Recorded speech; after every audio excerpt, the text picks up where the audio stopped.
Thank you for joining us on Worldwide Slot Car Chat on Zoom, number 106. I'm your host, Greg Gaub. Look at this group of faces. Wonderful thing to see. We got Frank, David, Mike, John, Luff, Area 51. I forgot your name. George, yeah. Garth. Area 51's fine. Another John, Dennis, Don, and John is doing a screen share for no apparent reason. And I'm going to stop that because this is not the time to do that.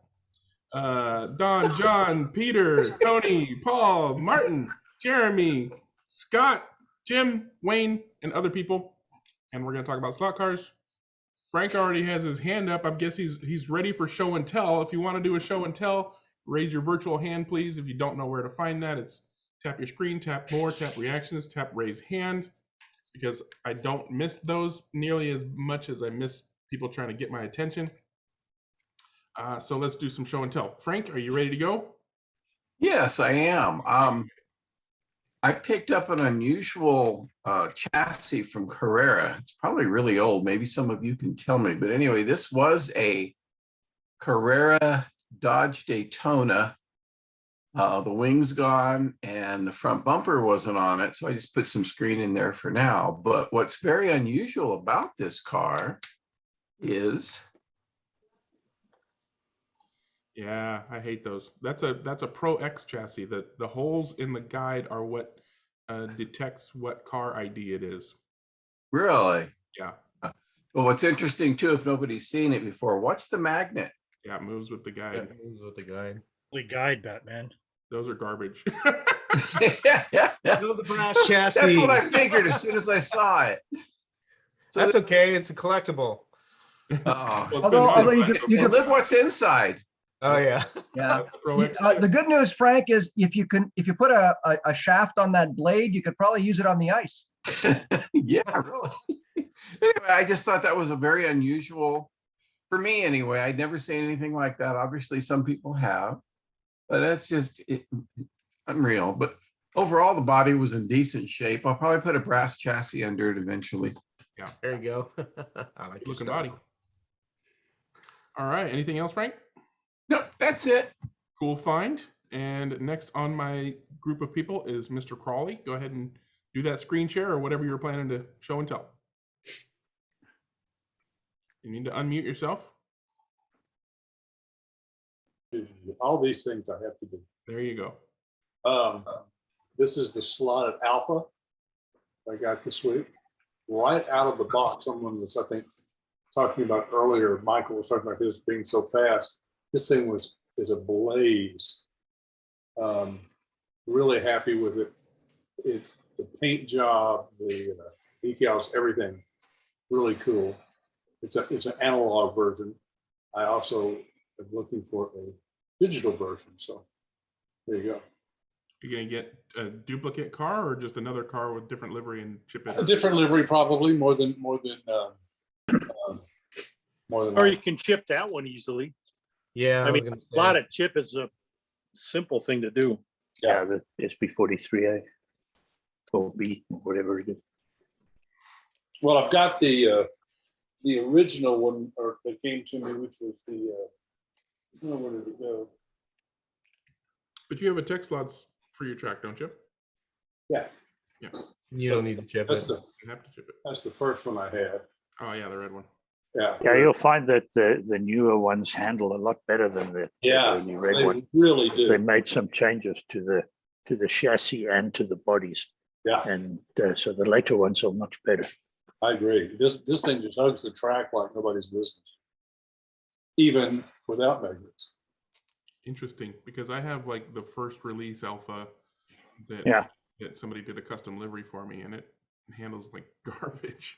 Yeah, they weren't as good. Exactly. The later ones are much better.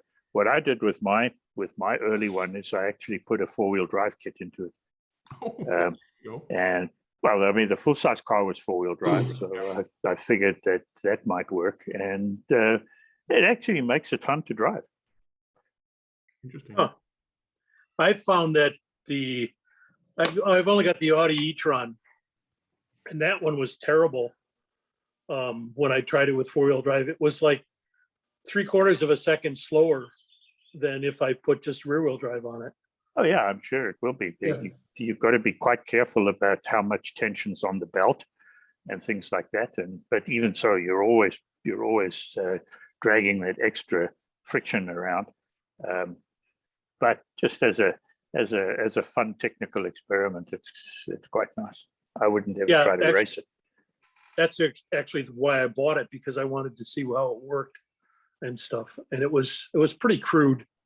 And I've since learned that a lot of people grease the belt on the outside to eliminate some of the friction, which I haven't tried yet. But well, the other thing to do, of course, is wear the little on those little plastic pieces down the side. There's that little idler pulley, and take that off, the plastic off, and put a bearing or two bearings on their axle bearings. Yeah, that helps. Or take it out completely. I think I took mine out completely, run without the idler pulley at all. Interesting. And just use a shorter belt? No, use the same belt. Just let it be a little loose. Those tooth belts don't slip very easily because the tension is only on one side of the belt.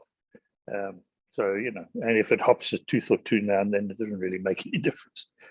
Yeah. I mean, it's not it's the design is basically copied off of a 1/8 scale radio control car. But we're not dealing with the horsepower those guys are dealing with by any manner of means. Yeah. Those the one-way bearings that go in the front of that car, or in the front of of any of their four-wheel drives, those are really nice, because I've got one of those Avant slot little ATVs, or the little four-wheel, whatever ATV, I suppose you call them. And they are all-wheel drive, and they have different ratios front to rear. So when you drive them as standard and you hit the brakes, the thing chatters and hops and bounces like you can't believe. But a set of slotted one-way bearing wheels at the front, and the Avant slot tires fit direct onto it, and it turns it into a really smooth running little machine.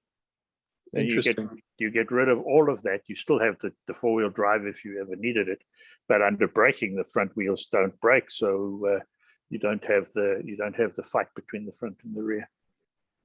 Cool. Yeah, I had one of the first releases of the Quattro, and one of the front bearings was put in backwards. And I forget what the other problem was, but I had a couple of fixes to make before I could even drive the car successfully. It was fun to drive, but I've sold it on a couple of years ago. So. But putting that on the Alpha, that might be interesting. But yeah, good stuff. All right, thank you, sir. And John, Mr. Kent, you are up next. Oh boy! I know Garth was congratulations on the haircut, by the way. Oh yeah, I know. It only took 2 weeks to psych myself up for it. It's a little JFK-ish, but it'll grow out. JFK-ish. I would like to talk to you about slot cars right now. Anyways, you can tell COVID's over. Everybody's getting haircuts. Yeah. Did you get that while he's playing hockey? Yeah. Well, you know what? That was the problem. My helmet wasn't fitting. He's bang on. Well done. That's what she said. Yeah, it's not the kind of haircut anybody else wants. Yeah, that's true. Anyway, so Garth was showing us his wonderful 3D printed wheels. And for those of us who are not yet into the abyss that is 3D printing, I thought I would show how I do tires and wheels. And that, this is now, admittedly, it's a low-tech way of doing it, if I may share my screen. Here are the molds for my tires, and these tires are actually the Ninco Classic tires, and I've used 40 Shore urethane and put it into basically the reason I'm using such a large cup is I actually vacuum out some of the air from the mix, and then use a pipette to inject, and then throw these into a pressure pot at about 40 psi for maybe about 10 minutes, just to hopefully press all of the bubbles out. And that's what it ended up sort of looking like out of the pressure pot. And then you can see how the tire folds. So what you see here is actually the back of the tire, and it's really a one-part mold. and the front of the tire is over here. Now I'll show you the results in one moment, but I'll show you first, if I may, how the wheels are made. And then we'll put the two together. One moment. Sorry, I've got two folders here. All right, here we go. And we will share again. My mouse, there we go. Getting quick with the mouse here. Here we go.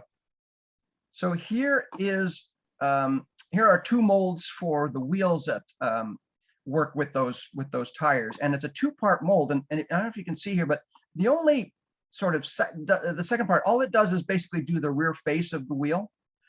The entire wheel is actually centered by, these are drill blanks, 1/32 scale drill blanks that are offcuts from making rear axles. So I didn't throw those away. And they go into the molds. As you can see these wee holes here. These two holes on the side are vent holes for the actual resin so that it actually flows in, hopefully. And then you put it in the pressure pot once you've injected the resin, which is task 2, by the way. I'll show you that in a minute, at 60 PSI for about an hour. And that's what comes out. So you have these wheels, and there's these little sort of, I guess, runners, for lack of a better description, that need to be removed. And sometimes, you do get a little bit of a, I don't know if you can see this one here, but there was a little bit of air, there was an air pocket in one, and it didn't quite turn out. And that sometimes happens. But there they are with the runners removed. So then you remove the drill blank? Yep, then you remove the drill blank, and you have wheels. Oh, How tight do they fit onto the drill blank if you're now going to put them on an axle? Yeah, well, actually, they're quite tight, but I actually, because this is task 2 resin, which is very close, has a tensile sort of density and strength of aluminum, I drill and tap them and put in a grub screw. Oh, cool. Yeah.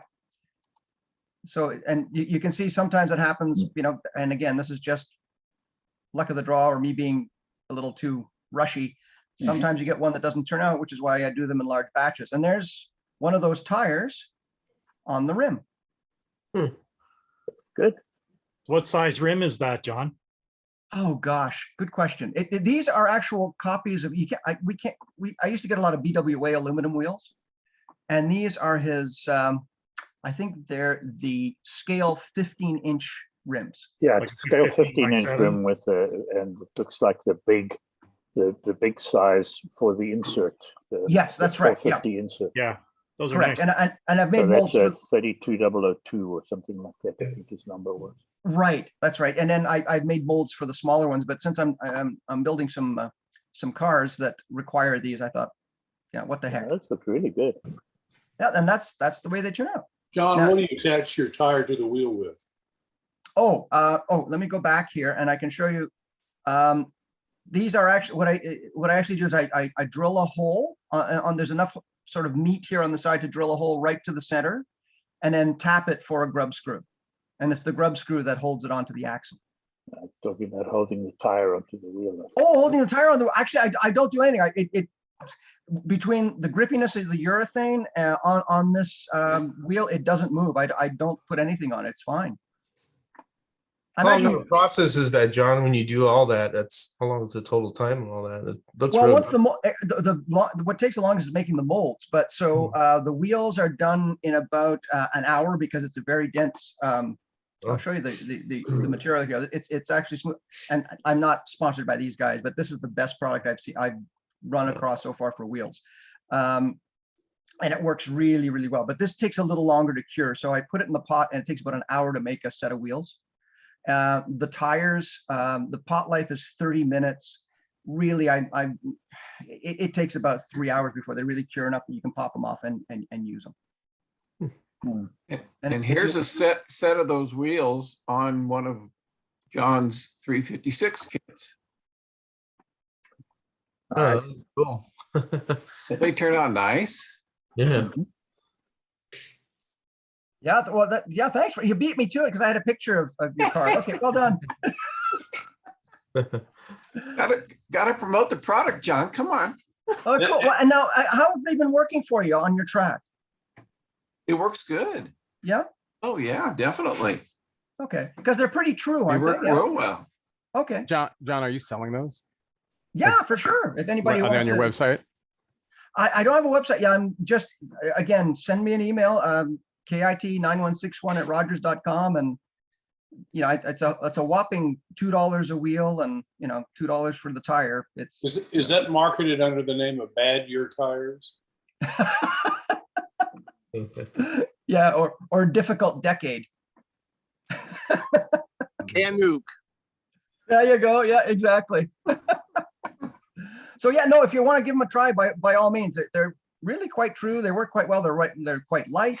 A lot of people get them from me to use on their fronts if they're really serious racers and they use aluminum on the back.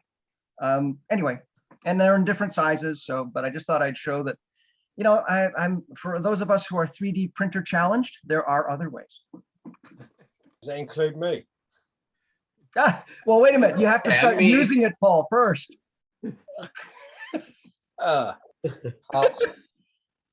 It's still a hat stand. What's it coming up? A year now? Yeah. By the time you use it, it'll be obsolete. That's It all already right. is. I'll give All you right, 50 anything else, quid John? for it, Paul. What was that, Tony? What was that? I'll give him Tony? £50 for it. He's printer if you don't use Buy it. your printer off you. All right, I guess John is done. Did anybody have any further questions for John before we move on? All right. How's the Porsche coming? Job. Which one? The 935? Yeah, the one you're special. It's in Dennis's hands right now. Is it? Yep. I've been away, so Yeah, the body's done, and it's with me for the chassis before it'll eventually go to Chris for the body, for the paint. But as with all projects that arrive in my workshop, the first part of any project is an extended shelf life test. And, my 3D printer's got that. and this particular body is about halfway through. It's successful so far, I must admit. Have to report that there are no immediate or obvious problems with its shelf life. The spiders are happy. Now it'll get. I said no It's rush. about number 3 in line at the moment for a chassis to be built. What is the half-life of a slot car? Oh, in my house, the half-life of an incipient project, probably around about 3 months, I would think. May I suggest calling it a gestation period? Then I would expect to be able to open the box and find more than what I put into it, and that's not the case. So, no, Dennis, I don't understand. They can rebuild real cars in 7 days on TV. oh yeah, sure. Yeah. You do realise, Dennis, Art takes a when that little goes- longer. Art There takes you a little go. longer. when that goes to Chris, that's going to be covered in so much dust. He's going to go look at it and say, "Where did this No, come from?" No, it won't. No, it won't. You can't see them, but if I turn this, there's a shelf back there with a whole bunch of white boxes, right, on that shelf. Yeah. One of those white boxes on the very left side, I think 2 down, there's an open space above that, which is the one that I'm working on at the moment. And then I think 2 down is Greg's Porsche. Wow. So And that's the prioritization system up there, right? and You I start thought from I the had left. a lot of projects on the go. Holy moly. Oh, no, that's not all projects. There are other things there as well. There are, there's a lot of storage up there. Yeah, that's your line and you're sticking to it, right? It's probably the first 2 columns of that are projects. The rest is parts and accessories. Parts the of bit- Jimmy Hoffa are up there. Yeah. That's the bit where you hide it and say, "Yes, darling, I bought that last week." Oh, no, not last week, a couple of years ago. It's in the dust line. I don't have that problem, Paul. I don't need to. I never need to hide what I buy. All right, moving on. Let's He buys you Mike- projects. Mike's got his hand up. Go ahead, Mike. Okay. This one just came out. The slotted The slotted one, Nissan. and Nice. it's already been fixed. So it's now achieved parity with my 720S and the other sideways car that I've got. What and it motor has- is that with the 3 holes? That's a Scale Auto. Yeah. The what do they call it? A baby Raptor? Well, a Baby Raptor is a sideways version, but it's a comparable. It's like 17.5 or 18,000, I think. I thought I would try it just to see how it goes. It's actually a little bit faster than the Baby Raptor that's in the sideways cars, but it's got more torque, so it's a little more difficult to handle in this particular application. But it's still on my track. The fastest time that I've ever done is with the Scale Auto Grand Prix cars, the new ones, and this one is within 0.3 of that and is one of the faster cars. So, but it did require a fair amount. It's got what I did is I used the foam suspension from the foam pieces from Thunderslot and mounted them in between one of the slotted screws that go through the pod for their spring suspension. I bought the screws separately and use those both front and rear, and it seems to work real well for suspension. So I'm pretty happy with it. So I think I could probably bring the rear end down a little bit. You know, there's a little bit of clearance on there. A little bit, yeah. Because I think the wheels are smaller, so I'm going to probably file the back mounting part down and get it a little closer. Mike, it Lower looks like you center might have. gravity. Looks like you might have some room on the front too. Well, the front is as it came, but there's been some controversy about, because it's a 4-wheel drive car, it's a square setup in real life. And I may put the original wheels from the rear onto the front to compensate for that and then lower them as a result. But yeah, I'm pretty happy with the car. I, of course, did not like the red one. I was waiting for a decent livery before I ordered it. So I had to be a little patient and wait for it, but it's here now. Did you use a pod with an offset in it or not? I used the original pod in it, which I think is 0.75 offset. No, it isn't. I don't know. Okay, I because don't know. obviously an offset pod would help as well. Yeah, I could do that. I'll have to look because the pod that I ordered, I don't remember what it was. It could be just a 0 offset. What and that color would is it? change it. Was it black? Yes. Yeah, then it's 0 offset. Okay. So I'll have to change the offset a little bit. That'll probably even help it. Hey, Michael, when you were mentioning your formula cars and setting the record, were you running them with magnets? No. No, that's without magnets. Yeah. Okay. Yeah. All my new cars are magless. You feeling So- okay, Mike? You've been away for a while, Chris. Chris, you've been away for a long time. About 60% of my cars are Jesus, you magless must have now. been going to church every week, for God's sake. Oh God, please don't make me. I spent my youth when doing that. It's never happening again. I got my Paul mag. You did? Yes. It went to the mother-in-law. You're kidding. Mother-in-law. Go figure. Have you tried an S-can in that, Mike? I tried them in the sideways versions of them, and it was quicker with the long can in it. Yeah. Oh, that's right. You're on plastic. Sorry, I forgot. Yeah. Yeah. Teeny bit of mag. Yeah, I would definitely do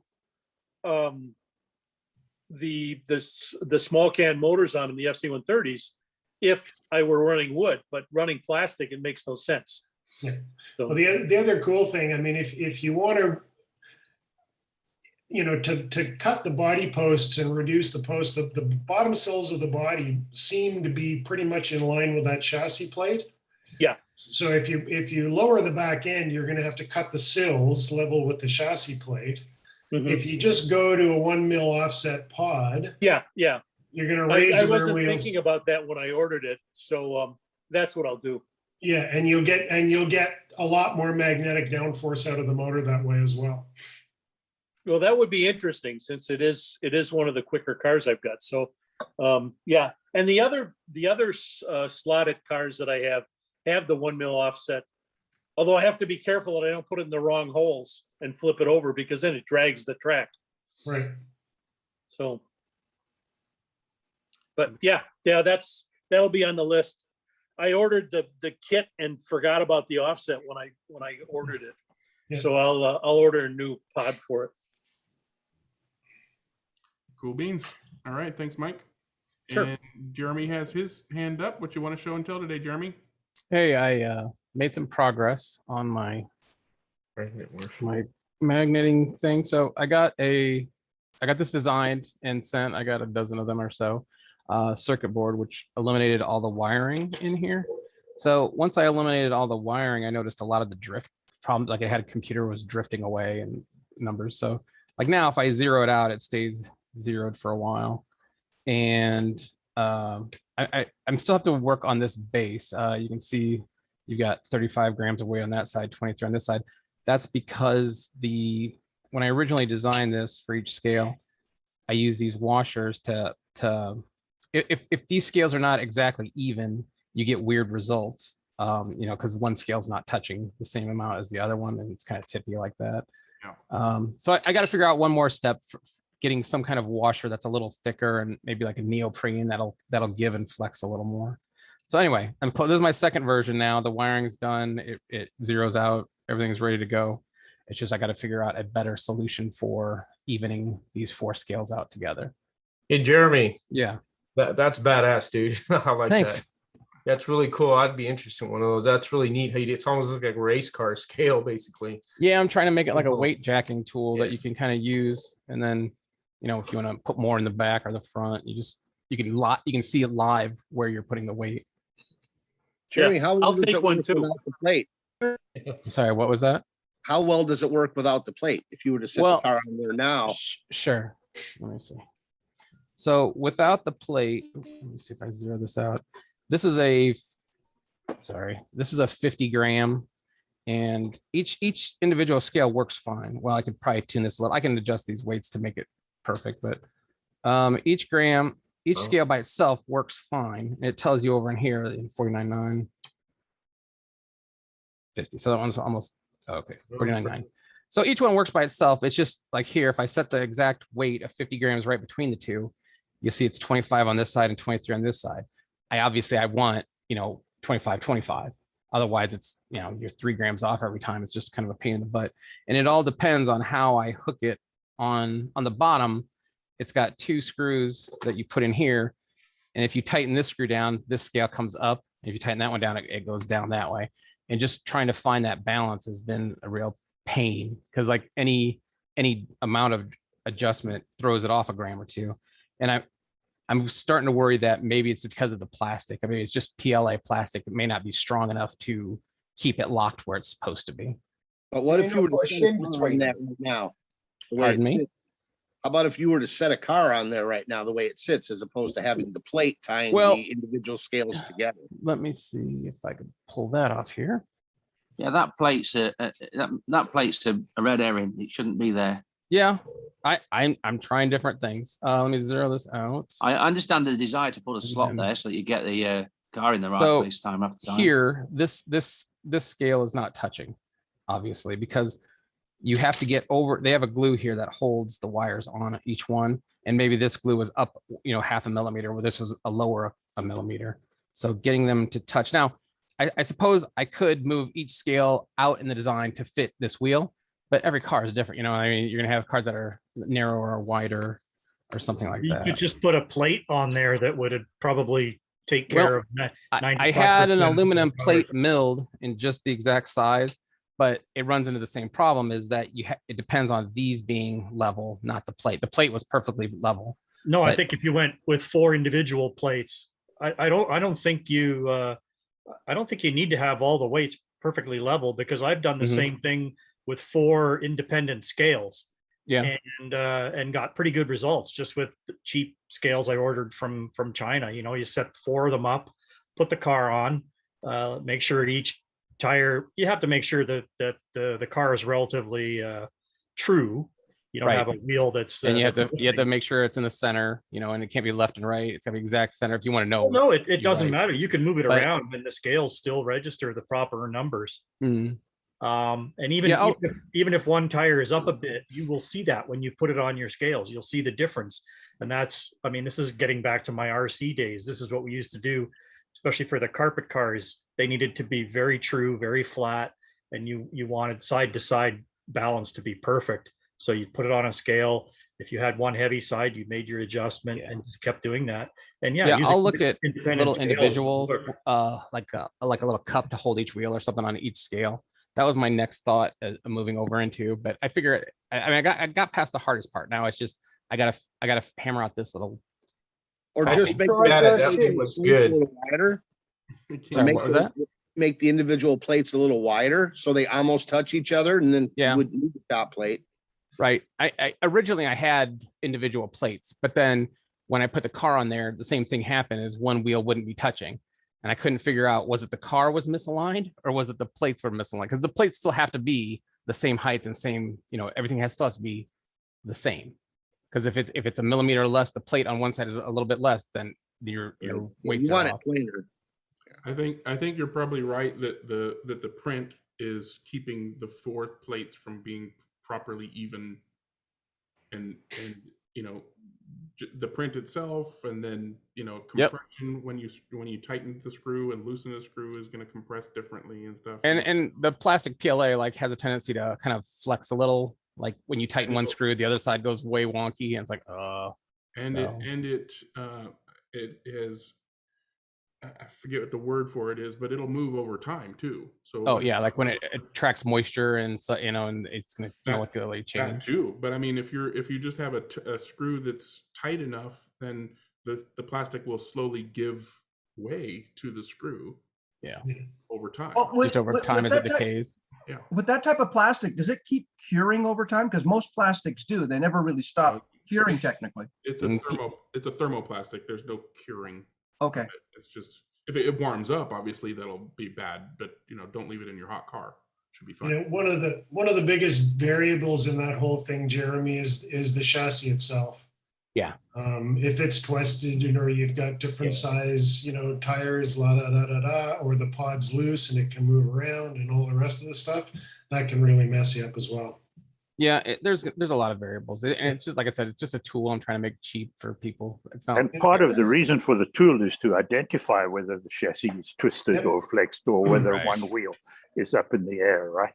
I mean, that's the whole point of it, right? So I think Chris and Dennis you've got to make sure that you've got to make sure that your tool is repeatable. And Jeremy's absolutely right. I mean, we discussed this, I think, a couple of meetings back where we were talking about the individual scales, and I tried one of those, and it was a disaster because it's so difficult to get the scales absolutely level.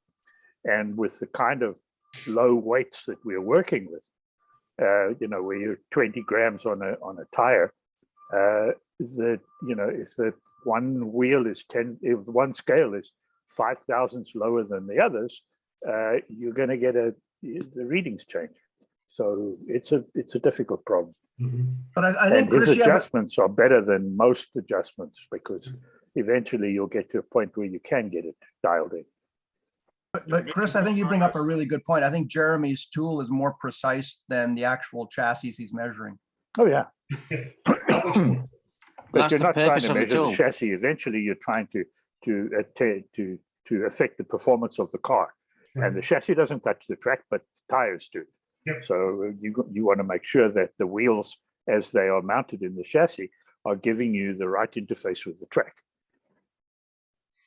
Yeah, I've got a flat aluminum flat sheet that I had milled just to make sure. And that's what I'm using for my flat testing. Because I mean, Mhm. a plastic chassis is always going to have warp until you get it flattened. But I figure if I start with the chassis, I get that level, then I can move on to phase 2. Peter was talking about 12 scale, and what we used to use on 12 scale was a tweak board rather than scales. And those are available for 132nd scale and 124th scale slot cars these days too. There you go, raining on my parade again, Dennis. No, I'm just telling them. You're off my Christmas list for the next year as well. Right. It's 2 for you. You're definitely making Sorry, a lot of Jeremy. great progress, I'm just Jeremy. kidding. So thanks. Yeah, for I think You know, Jeremy's stuff's great. Jeremy, have you worked out a price for that, your new toy? No, I don't even have it built yet. I mean, this is only my second one, so I got to figure Well, all put that my out. name down for one. Yeah, same here. I'll take one too, definitely. Let me get it hammered out first, Yeah. and hopefully you guys can build your own. Yeah. Have you I- tried And then Who want Put you to your- build it? I'll pay for it. put your email address in the chat and I'll send you Hold the your money. horses, Tony. He's not ready for that Wait yet. till I'm at Just wait a till I'm while. at phase 3. Give it some time there. Put your money away. Okay, I'll Jeremy. give you a bit of time. All right. Welcome to Early Adopters Incorporated. Exactly. All right. Jeremy, have you tried Jeremy, shimming what do you? between the? Okay, let Paul go first.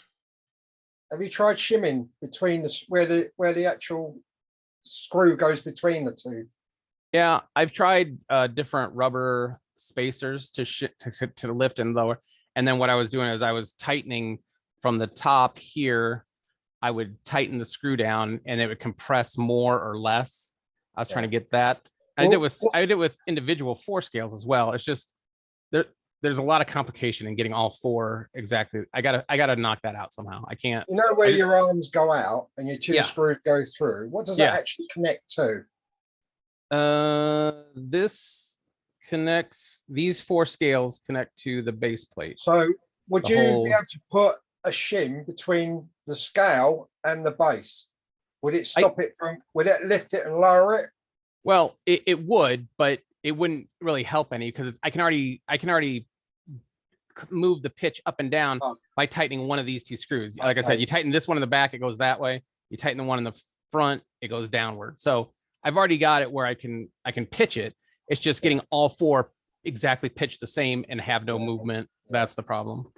And You guys are I may under- wind up making the base, like checking and seeing, getting it milled somewhere locally. There might be a guy here who can take my design. No, that was the point I was about to make. Those two platforms you've got out the back of the they all want a tying to those 8 screw positions all want tying together with a block of 10mm thick aluminium plate Maybe on top, so that the scales just clamp down on a flat surface that won't bend. That might be a good idea. Maybe just replace this section here with an aluminum plate and then don't have to worry Yes. about as much milling and detail work for the guts of it. Because like this is just a box basically I designed with some screws. And move the scales further apart so that to about 60mm centers, and then they'll more accurately reflect the typical track width of most slot cars. Yeah. I'll throw a few things out. And I'm sure I'll be back here talking to you guys more about it when I get to the next step. Brian is- Somebody's scaring. Go ahead. All right. Jeremy knows that he's got some work to do, and I think a lot of us are underestimating the precision required of that work. You can't just say throw a shim under there. No, because the shim would have to be literally 1 hair thick to make the kind of adjustment. You've got the feeler gauges. They go down quite thick, don't they? He's working. Yeah, he's still clamping down on plastic, Paul. I and think is it's the twisty clamping bit. on plastic. That's the first issue. So I I'll didn't get it. realise the base was plastic. I'll keep so- updating here. I'll get Well, it. the other good news, Jeremy, is with all the interest, you could like create a slot car SPAC. What's a SPAC? Oh, that's a way to raise funds off instead of going to like a super Wall PAC. Street. Yeah. Is that like a Kickstarter? Is that what they call it in Yeah. Canada? Yeah. Okay. A Kickstarter. Fun me. Fun me. All right, There you thank you for the updates, Jeremy, and we're looking forward to progress on that in the future. Does anybody else have any show and tell they want to show and or tell about? I got a quick picture to share. So I thought Brian was going to show something. I saw Brian pop something up to tease us with his work. well, we'll get to him. Let me show my one quick thing, and it'll only take a moment. So I got an email from one of my customers in Australia who all he ordered was the tape laying tool. And he said it worked wonderfully. Even his child was helping him lay tape. And he sent me this picture of the track that they built. And does this remind anybody of anything? Yeah, where's It's like the Dewan? Batman track. It looks like the Batman track. Batman track, exactly. And I don't think Dewan is here today. But I said that reminds me of the Batman track, and he said, "Yep, that's what we were inspired by when we designed and built the track." So now we have a nice, beautiful routed wood, copper taped Batman style track. I think that looks fantastic. So I asked him if I could share that with you guys, and so I did, and now I have. And Brian has his virtual hand up. Go ahead, Brian. Thanks. Hey, yeah, John, I've never shared on the phone before, so I was just experimenting here. But let's see if I can. It worked. Do this. You guys were all talking about 3D printing, and I don't know if you guys remember, but I was kind of messing around with thingy style cars. I'm not looking for high detail. And these are two of the latest ones I did. Can you see that screen okay? Yeah, they look cool. They do look So cool. this was just a design I came up with. I'm kind of going with a knife thing. I did one called, I called the Dagger, which were some of the original ones I did. And then I've been calling this one the Stiletto. Again, I'm trying to do, simple prints, nice shapes, easy to paint.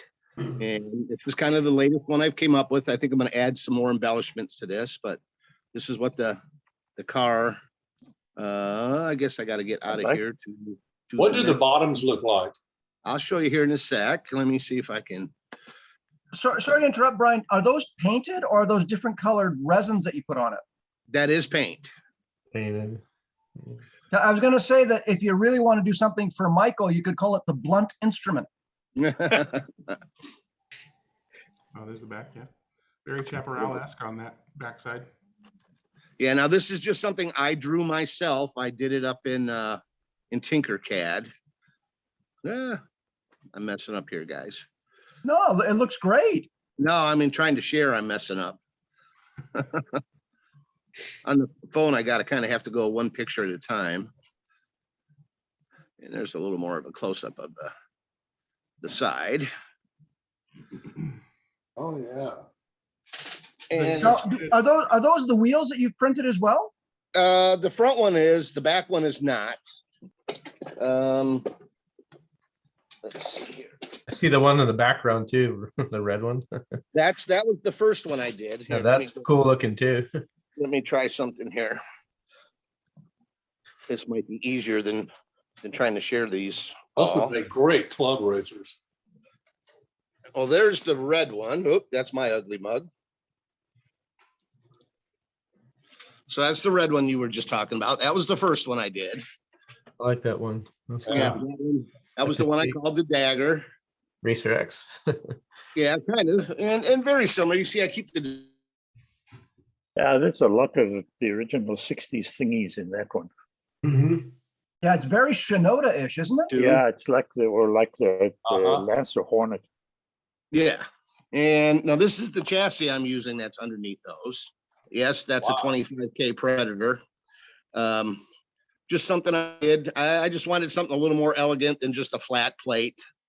I do run magnets. The magnet is adjustable up and down. Did you make that yourself? Yeah, I drew the chassis up in Tinkercad as well. Wow. And you can see I don't use the motor shaft for guidance. I'm using spacers. So then there's the underneath. Oh, yeah. Now this one's got a lower Really nice. profile tire on it. And the newer one, I wanted to run 20s because I got more options in widths and things. I can easily run a 12, so I offset this one by 1 millimeter and drop the body down a little bit on it. I got to tell you, like with the wheels underneath the fenders like that, it looks really good. They look great. Now that's a 3D printed wheel, but again, these are the thin O-ring type. Uh-huh. And part of my thinking there is I hate to spend $10 on a set of tires wheels and tires that you don't want to touch the track anyways. So I 3D print those. Those are number 9 O-rings. I haven't painted these yet. This is what that wheel looks like painted. It's an alpha wheel. By the way, I love those monopostos. They're great. Yeah, they're fun. Now these got the some 17.5 FC130s in them. They go pretty well. With these designs, are you selling these or are you sharing No, them? What are you this is doing? the stuff I'm doing on my own. And you know, I'm trying to incorporate, you know, the wire retention there, trying to keep them clean and neat inside. With your magnet placement where it is back there, have you tried moving it forward any? Have you done one where it's forward of the motor? I actually did a sidewinder version of this, and that, believe it or not, the inline seems to run a little better. Huh. But yeah, so that's somebody asked what the inside of it looked like. Underneath, I've got an unpainted one here that can kind of give you an idea. I just went with 2 posts on these. This was an early one, so let's get the light in there a little better. So I have cleaned up some of that a little bit. Was that resin or Brian, FDM? sorry to interrupt. Is that a resin print? Yeah, that's a 3D resin print. It takes about 4 hours to print that. This was one of the original designs. You see, it's got a flat top on it. The car actually went through several iterations. The original one was actually quite a bit smaller. And here I was just messing with some stripes. So I kind of show you the evolution here a little bit of what it did, what I did. So it went from that one was the first to that to the final was this. And yep, wings not been secured there yet, but and what drove the change, and this is where you'll see the difference, is length. It turns out the small one, as I was working it, I really liked it, but it turned out if I lengthened it by like 5 millimeters, I could use the same chassis I was using on the Dagger. Now this one actually uses a 3-point instead of a 2-point, but it's the same basic chassis. So I had one chassis that would fit them all if I just made the car just like 5 millimeters longer. You can see that's how much longer I had to make it, and to be able to utilize the same chassis. So I decided to make the car just a little bigger, and you can see I changed the waist on it a little bit. We decided it had too much ass back here. We decided this was too long. It didn't look quite as good as when we shortened it up a little bit. Well, the one with the flat top, I mean, that would look great sort of as an open version of the car. Yeah, and that was the possible option. But you can see how I changed the waist and some of the dimensions a little bit. Yeah, it looks great. Versus. They're great for clip racing and kits. Yeah, well, like I said, you know, with this, I can, you know, it probably cost me $20 to build the car. Yeah, you know, that's buying the motor, the axles, the bushings. I haven't had great luck doing guides, so I've been using NSR guides. So it, Greg, I'm not quite sure. I'm not having any luck stopping the share here. So if you want to, or did I manage to? You weren't doing a share. You were okay. Just, you can turn your camera. There you go. So I'm using NSR guides at the moment. I'll get back to trying to print some of those, but you know, tires, $5 for a set of rears, $3 for some axles. I like to use the Professor Motor press-in oil-light bushings that are like $1.70 a pair. You know, I could even redesign that chassis where, you know, I could use leftover drop-in rear axles and stuff. Hey, Brian, I'd like to print some of those. Like if you ever think about it, like put together a parts list and like a 3D model. I'd like to print 4 of them just to buzz around our track. Yeah, I'll be more than happy. If you want, I'll put a link out on to the thing, to my actual Thingiverse page, and you can actually get them right off of there. That'd be and awesome. That way they're still tinkerable to you. Sure. You know, they're not in a single piece type thing. It takes me a while to do those because, you know, I don't know CAD, so I'm starting with basic shapes and basically whittling away at it to get the shapes I need. You know, I'm using other shapes to make shapes, so hence they tend to be kind of simple. But again, the original thing was I was trying to do thingies, or that thingy vibe where there's just enough detail to make the car interesting, but no, I don't have the modeling skills of you know, Dennis or John or Chris. So, you know, mine are more like Greg's. You know, Are you kidding? Are you kidding? Look at what you did. You did your modeling virtually and then printed it. No, that's very good modeling. well, I meant as far as the finishing, the painting, you know, pinstripes, decals, you know, it just, I think they look great. I'm a perfectionist with no patience. You know, now I did airbrush the colors, and then on those cars I tried, this time I used a matte clear. I've been messing with semi-gloss and satins, and I kind of like the matte. Well, that's what they're using in Formula One now. That's great. Yeah. So What paint are you using on the water? Is it water-based paint? no, it's yeah, it is. It's the Createx Wicked Colors. Gotcha. That You can throw a clear on that. That'll accept clear. If yeah. any of those paints, you could throw a clear on it. It'll look good. all clad clears here. Yeah. We've got a bunch of. I've actually done quite well with the Rust-Oleum 2X stuff. Yeah, that's the stuff that I use. I like that. I just sprayed one with that, and it's a pearl gold, and it really looks good when you put it in the sun. So it works out nice. So Brian, how do they handle? How do you like how they handle? They're a beast. They're the fastest cars I own. Really? They are absolute beasts. And I to me, the way I kind of tune them with the magnet, you know, like that's an 8mm, 3mm thick, and there's room to slide that up and down. You probably got 3mm worth of adjustment on that. I like to adjust them where if I'm running no brake and I hit the end of the straightaway and let off, it coasts at least 2/3 of the way through the curve. You know, it's not coming to, I basically have to run those cars at full brake. So I'm keeping the magnetism to a minimum. And they run quite well. I mean, I'd love to try and show you, but me trying to hold my phone and run those around this track would be disastrous. Have you weighed them, Brian? What do they weigh? I want to say I weighed well, you know what? I'll do it right now. I got a scale handy. He sent them to Jeremy, and the right-hand side weighs 14 grams. Yeah. I want to say they're somewhere around 68 grams, but I might be off on that. What would be kind of cool is for kids, like, you know, print your own or add, if it's in Tinkercad, they could add, you know, their name or numbers or something to it and then build it. Right. That'd be it. That's what I'm thinking about doing. Yeah. Well, not to disparage any manufacturer, but those look better than the Scalextrics sort of kids version. Crash proof ones. Yeah. Right. The crash proof ones you can't really customize. I mean, they're there unless you take a marker. All right, here. Anyway, he's got a cool idea here. Well, and the other thing too is if you resin print them, you can always just give your kid a Sharpie and let him. 80 grams. And when they break it, they can just print another one. 6, not an 8. Oh. That's 60 grams. 60 grams. Yeah, that's more like it.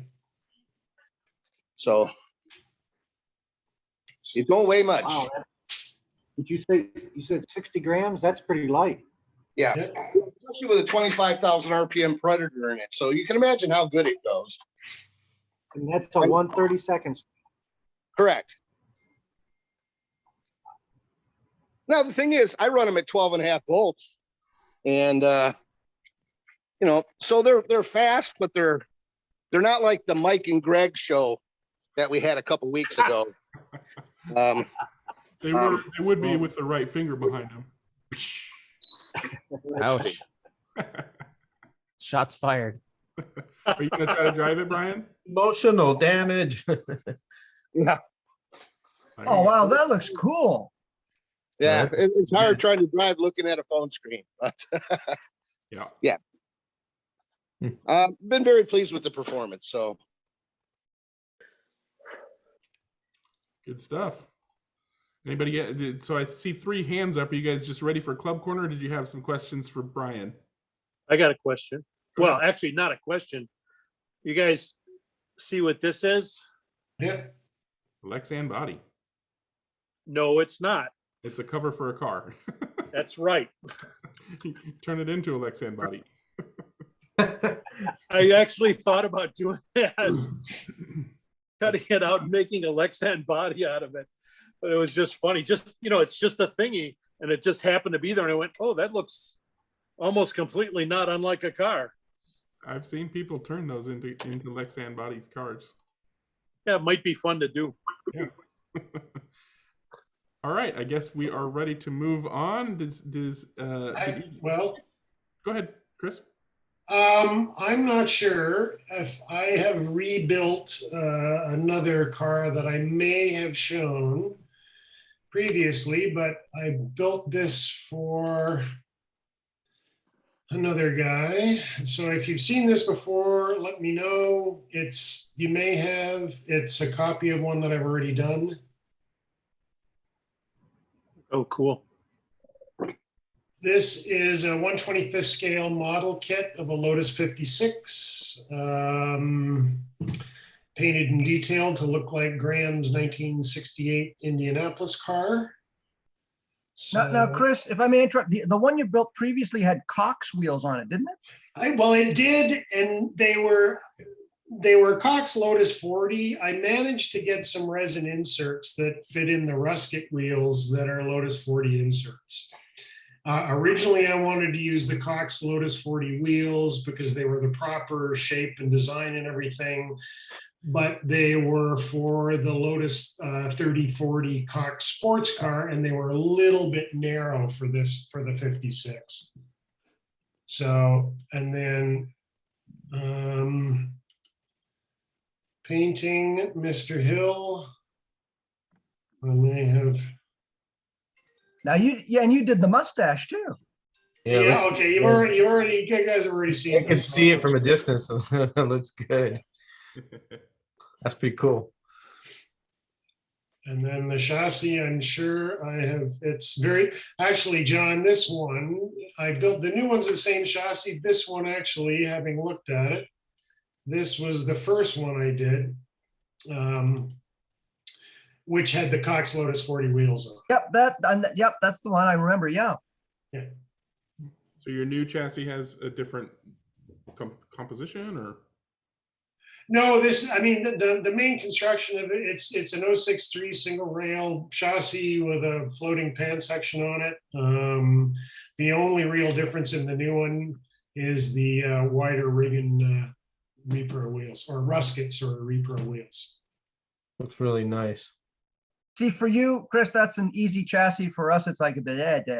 Well, chassis are the easy part. For you, I agonize over painting Graham's Hill's mustache and all that shit drives me insane. But like chassis are easy. I would agree with that. It's just chassis. You can't, the soldering, you made a bad solder joint. It's fairly easy to fix that. It's easy to fix the chassis too, and you need to remove stuff and put it back on. It's not that hard. Yeah. You need to correct it. So you're right. It's really easy. Yeah. That's a really nice chassis. I really like your work. It's beautiful. Well, that is such a simple chassis in the whole scheme of things. I mean, I've looked at a few of the chassis. I guess you guys have to use brass square channel for your chassis. Is that a rule? For me? For your main rails? No, I just experimented with different stuff. I mean, how Harry has it set up, as long as you have the correct year car on there and the correct width for his proxy, it doesn't matter what chassis you use. He allows the H&R chassis too. It's just however you build it, and I experiment. So, but there's no really like set rule for. I would definitely experiment with some piano wire. Yeah, I've been doing that too with a couple other ones I did early on, and I haven't gotten back to that. So, but I will. I know Harry did one called a rail job. We call it a rail job, where he used part channel and then part wire to come up to hold the axle. Just use all wire. Yeah, so you could use all channel wire. Channel sort of went out in, I don't know, mid 60s. Yeah, probably. I also did one of his articles where you actually bend the rail to make it look like a car chassis and then slung the front axle underneath. Yeah. Paul wants to know where you get your decals from, Chris. Those particular decals were from IndyCals. There's a lot. As a very last resort, I'll go to Bruce Patterson at Powdo's Place in Australia. There are better decals available, so it depends on what you're trying to end up with. IndyCals has a whole bunch, and they're really well done. Yeah, I'm trying to do Denny Elm's team car on the McLaren. Yeah. The SRC. It's the Yardley one, and I can't find the decals for it anywhere. Well, Bruce probably has those. Yeah, I used Bruce's on my Honker, and they all bubbled. Well, what do you mean they bubbled? They bubbled. Is that the decals? Is that one of those operator error things, or is that like a decal problem? No, the Lotus, the Surtees Lotus, the Surtees Lola was fine.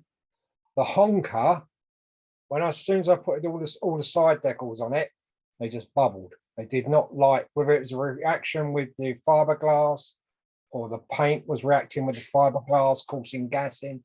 I don't know, but they completely bubbled all down the sides. Did you just use the water for it, warm water? Yes. Because you could use a little vinegar in it. It's supposed to kind of lay the decal out. That's a trick. That's what that stuff they sell is. I got it over here called, I can't remember what it's called. Hold on a second. Decal Fix. It's called Microset. Yeah, we got Decal Fix in this country. It smells like piss. Did your honker look like that? No. No. You're putting me to shame as ever. I'm not. No, there. Do you want me to go and get it and show you? Did you clear coat your decals? Yes. Okay. How long did you wait for the decals to dry? About a week. Okay. That's plenty of time. I'll go and get it.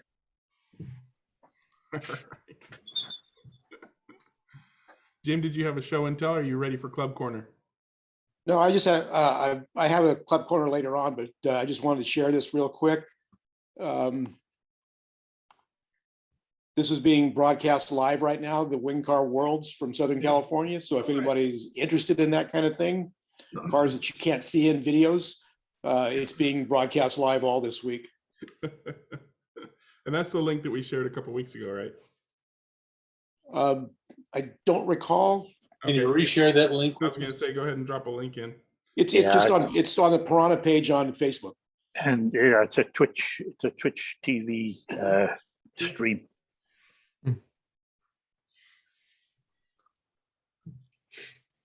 Since we all have nothing to do during the day, there's more nothing to do for the rest of the week. There you go. Yeah, there's a lot of Michael and Greg are doing yard work too. Michael and Greg are going to do yard work. Oh yeah, my favorite. I already did that today.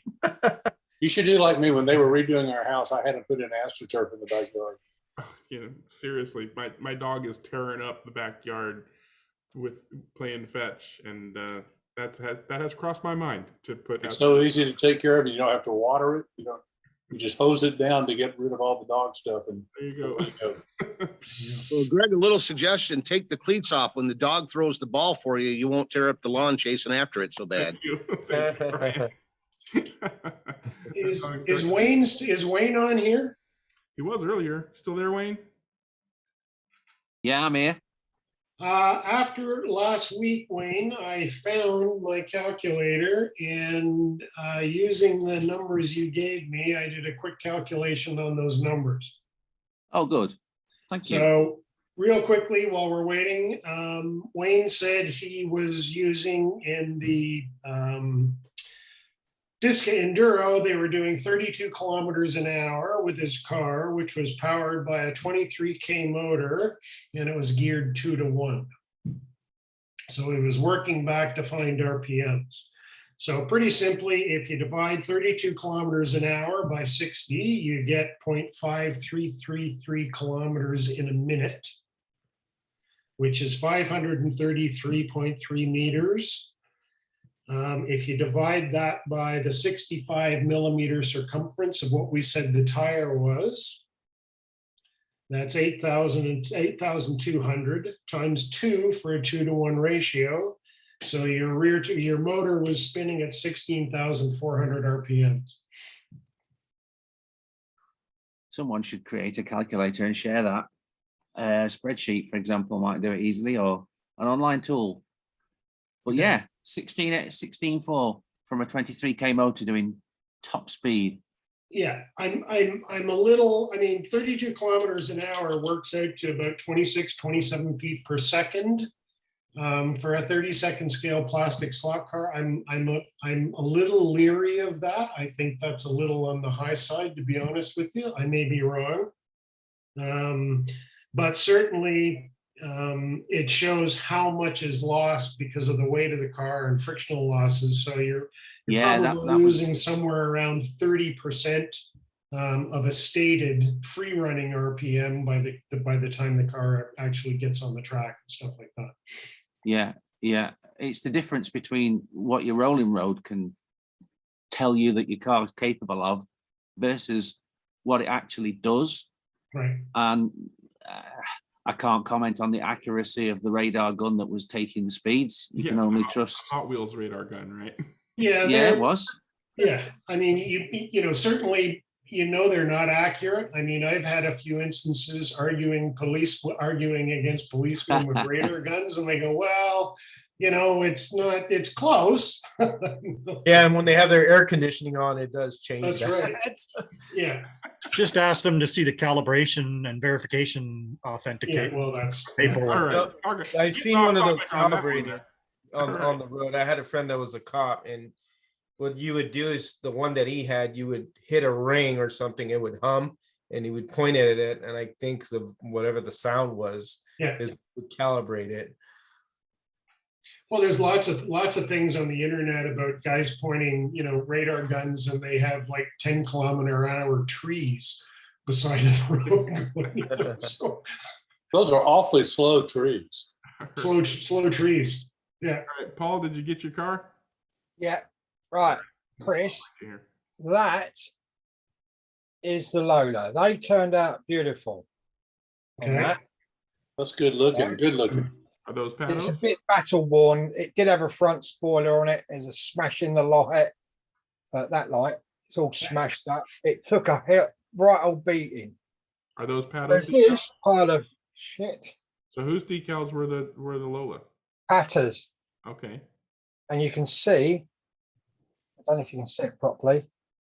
Oh, yeah, I see bubbled right there by the 7 and on the top. Yeah. It missed all the back. Just it got marshaled, and the letters come off the back. Everything. It just even on the numbers. So what? Okay, so walk me. So you get a sheet of Patos decals, you cut them out, and then what happens? I soak them, take them out, put them on a cloth, and let them soak on a slightly damp cloth until they start to move. Then I wet the side of the car and apply them. And then what happens? I tamp them slightly and then just leave it. Okay.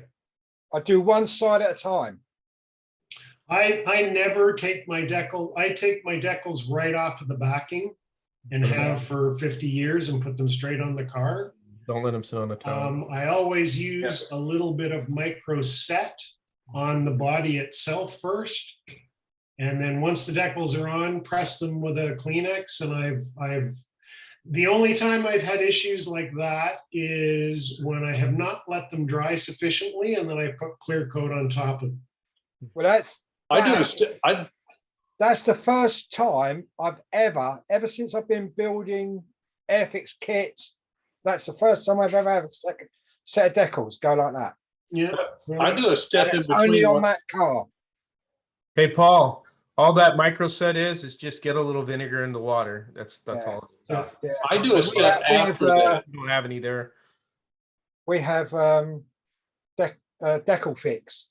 Yeah, when you use your deco fits and it's on and it's still damp, Yeah. rather than tamp it down, I use a hair dryer at a real low level and just keep that very warm, and it seems to shrink it right to the face of the car. But I mean, say that, you know, it's chalk and cheese. What was Yeah. the difference? Both exactly same company of decals, both same the way put on, and that one just went. So what was We never raced it. So the only difference between those two cars is the paint that was on the plastic before. Yeah. That is Ford Racing Red I used on that, which is a dealership paint. And that is the Tamiya pink, because I couldn't find a close enough color in this country for it. So it's the Tamiya puffy pink. To put it another way, I don't know what the actual thing is, and that is it. But that is a fiberglass body. That's a better classics fiberglass body. And how long did you let the reacted? How long did you let the Tamiya paint sit? Sorry? How long did you let the Tamiya paint set? A week again. Okay. I've done the Lola first, sprayed that, and then while that was in the booth, that was being prepped and done, and that one was sprayed about 4 days after that one, and then I just left them. And you did not clear coat them? Yeah, I clear coat on top. With what? Before normal car. What we use over here is like Halford's clear coat, basically. Okay. And then I put the decals on, and then I went over it with a satin, because I always put satin on top of mine. Yeah. And that's it. I mean, the only thing I can, when did the decals go like that? After the clear coat or before the clear coat? During it. When the satin went on. Ah, okay. Reaction. Yeah. Reaction between the two paints. If you have two different brands, you can get that. Yeah, it's all Halford's. It's all Halford's paint. Is it? Oh, okay. Well, the only different paint was the Tamiya purple or pink, whatever they call it. Yeah. Well, the Halfords is all the Halfords stuff is all lacquer, and it is a little bit hot. So if you put a coat on, I normally put on, when I do clear coats, I'll do mist coats every 30 minutes, and they are mist coats. Yeah. So if your decals did not do that until you sprayed the clear coat on, it's not a decal issue, that's a reaction issue. And I'm going to go out on a limb and say you put too heavy a coat of satin on when you did. Yeah. I would say yeah to that, Paul, because I did that one time on one car, and the decals were different than the ones that I used there. And if you, like you said, if you put too heavy a coat, it'll just react really badly. So you have to kind of be delicate with just really light coats, like you said. But I mean, say that was sealed the same day as that was sealed. Well, I mean, it could have been you could have been a little more aggressive with the amount of clear coat you put on one versus the other. So hence that's why I had trouble finding it, because I threw it in the back of the cupboard and I haven't used it since. I've seen a lot of guys end up with that reaction, and it's invariably putting too much. A lot of guys don't like the Tamiya clear coats because they get bad reactions from them, because they want to get a mirror smooth finish in 20 minutes, which it's not going to happen. No. So they put on much too heavy a first coat or a second coat. I'll probably put on most of those cars I've showed you, there's probably 15 mist coats to get the paint to settle. I think these had about 4 or 5, because I like it. That's probably why that rubbed off on the back there, because I don't like it too shiny. I prefer them that dull look. Well, that's, I mean, I use pretty much now Tamiya semi-gloss clear, Yeah. which, you know, for that era of car, they weren't shiny. They had a patina to them, but they didn't, you know, look like a piece of porcelain. Here, Paul, this is what happens when you that's exactly what happened to me. Too much clear, too aggressive. Actually like that on this car. Way too much clear on that. But I mean, say all the others, I've used the same stuff, but there's no problems. That's the only, and I put it down to being a fiberglass body. Well, that's, yeah, I'd stick to that excuse then. I will. Whatever helps you sleep at night. Yeah. But the best bit of all is I built those two and the NSR Porsche 9110. And the Lola and the Porsche were used. That honker done a couple of laps, and they said, no, it don't handle right. I said, it's a bloody P68 underneath it. The chassis is a P68 chassis. That's all it is. And they said, no, I don't like that. So I thought, fine. So it was a wasted build anyway. Well, that's unfortunate. Sorry? But, you know, live and learn. It is what it is. We move on. And now we're going to move on to Club Corner. So if you have a past, present, or future club and or group activity that you'd like to share or reminisce or whatever the case may be, now is the time to do that. I know Jim had his hand up earlier. Are you ready to do a Club Corner, Jim? I guess not. Yeah, I guess. Yep. Go ahead, Jim. Let's see here.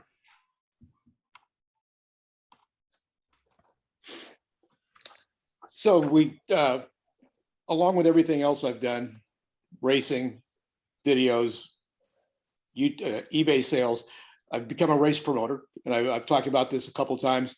So this is a race that I helped co-promote with Motown Raceway in Modesto. So it's slotted Group C, NSR F1.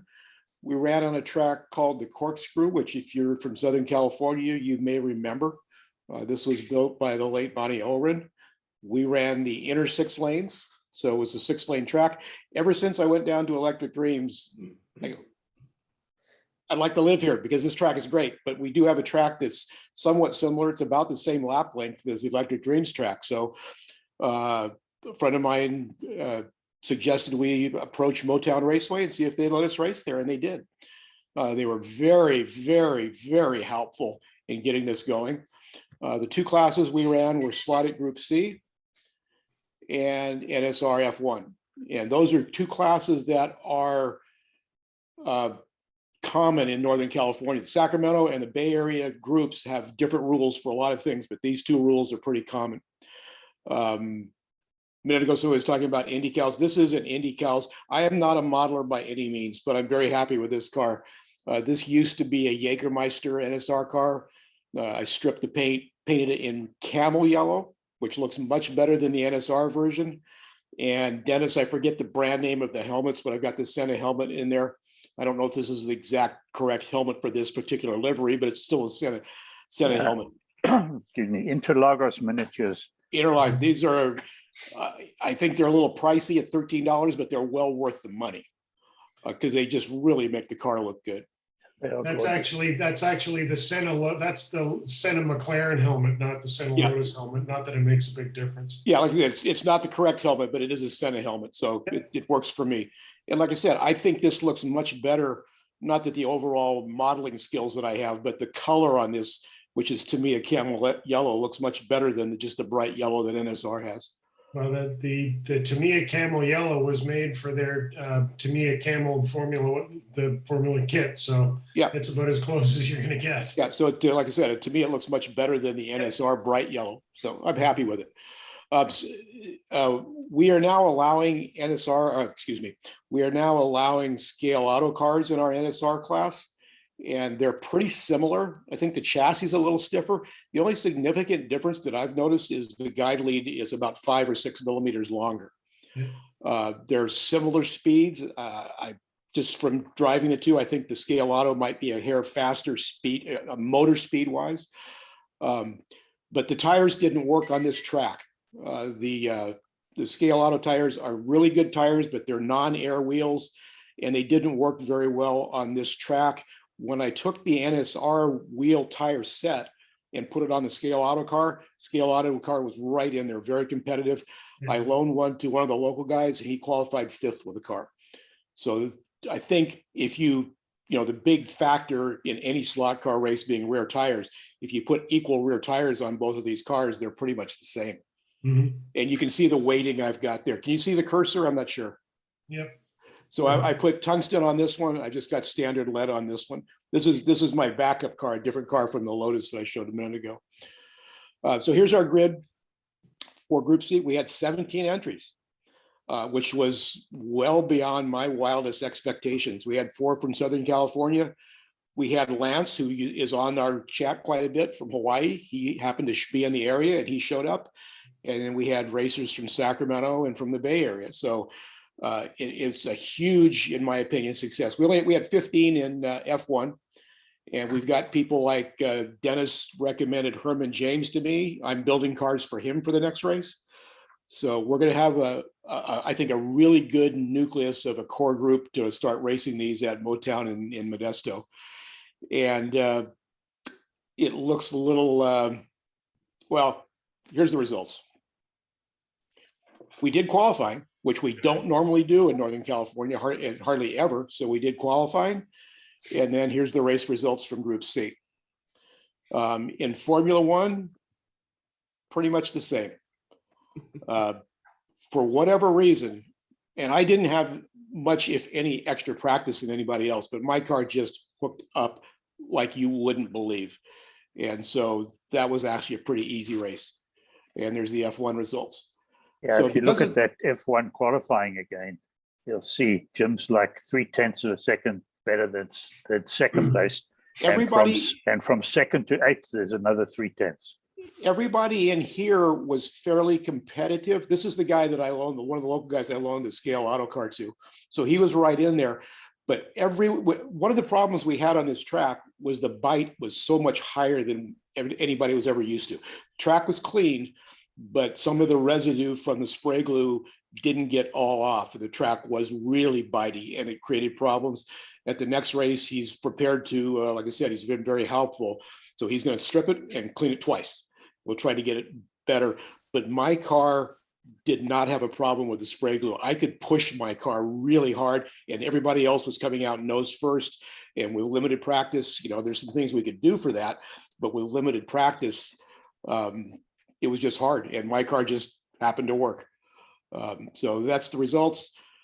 Because of the success of this, we've scheduled a second race, same classes. We don't, the track there is obviously, it's a 24 scale track, and they have a full parts department, but I don't feel it's right to get them, we're going to have 5 different or 6 different or 8 different classes of these cars. Well, we're starting with 2. They've already ordered parts and cars for these 2 classes of cars. And so I think that's a good start, keeping just the 2 most popular classes that are basically stock. We allow rear tire changes and wood guides and weighting, and that's about it. So they're easy classes to run. It's not a ton of parts for him to stock.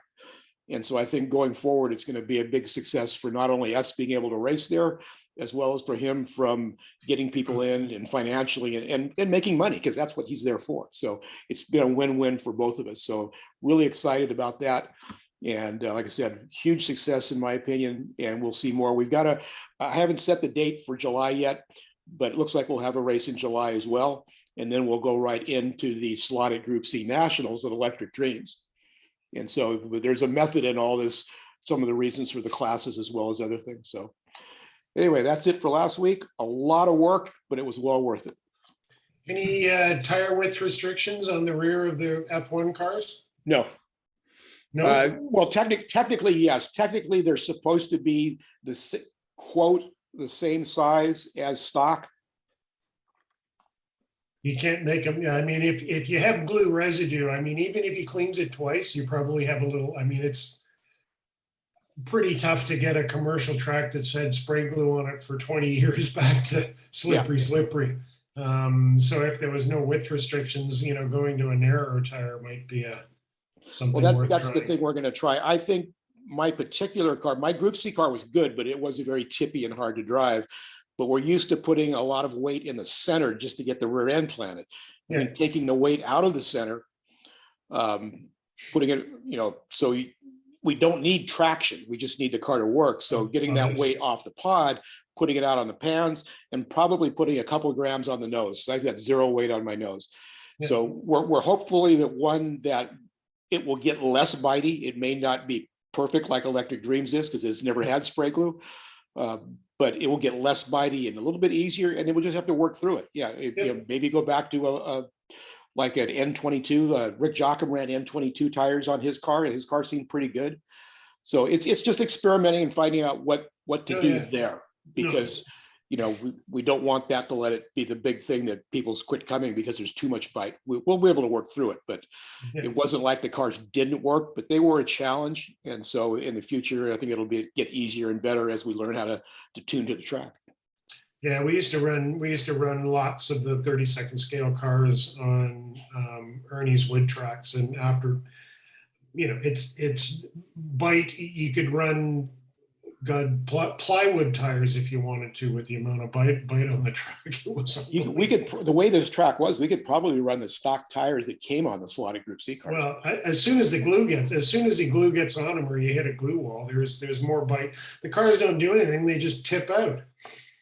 Yeah, but it wasn't so bad that you couldn't drive it. Rick Jocham, I think, finished third in the Group C race. He wasn't one of the faster cars, unlike Rick Jocham, but he drove the car, and he had very few offs, and he drove it to third. So it was not undrivable. It was a challenge, but it was not undrivable. Yeah, no. I mean, you can drive anything. You just have to drive it in a different way. That's you have to, You on those little sweeping corners, you just could not push the car real hard because it would just come out nose first. But like I said, we can tune around that. It's not a problem. So again, huge success for us. I'm looking forward to racing with Motown and Gene and Jennifer there. They were great. So all right, good stuff. That's it. Thanks for sharing. And next up, we've got Mr. Area 51. Again, I forgot your name because I'm terrible with names. Okay, that's fine. George. George. That's all right. All right. So I was going to the bottom of the barrel from John Rose's proxy. I was a driver for the crap car proxy. That was here in Winston-Salem. And that was pretty interesting. They had it was entertaining because they had a lot of cars that really were crap. And there was probably about 5 that were pretty good. And that was just very entertaining to do that, to actually rotate those cars and drive it on the track. It was really challenging because some were just really awful because that was the name of the proxy. And yeah, it was fun.